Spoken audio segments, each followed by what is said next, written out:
Hi guys, for this video, I will show you my luya na nasa pot.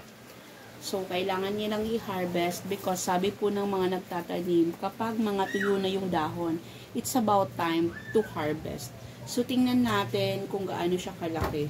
But I think it's so small. So, dalawa po siya guys. Ito po yung luyang dilaw. Meron din po akong luyang dilaw. Pero hindi po natin siya bubunutin. So, ang atin lang kukunin itong isa. Oh. Bakit bansot? Ganun pa rin siya guys. Pero ito siya ngayon. Ayan. So, hindi siya mga lumaki.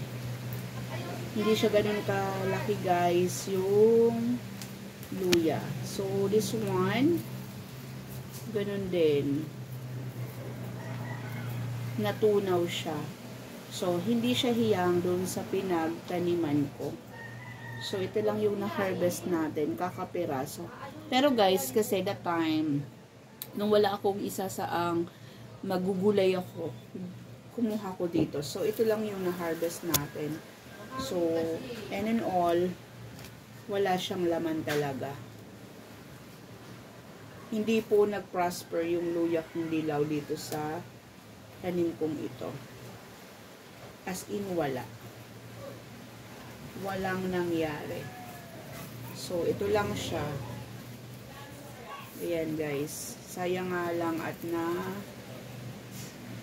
mga nabulok. Ayan, nabulok siya. So, itanim natin ulit.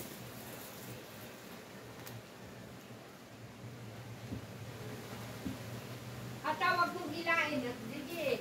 Kung anong pwedeng mangyari. Kasi meron naman siyang sisibol. Oo. Ayan si Prita, aalis na. Thanks for watching.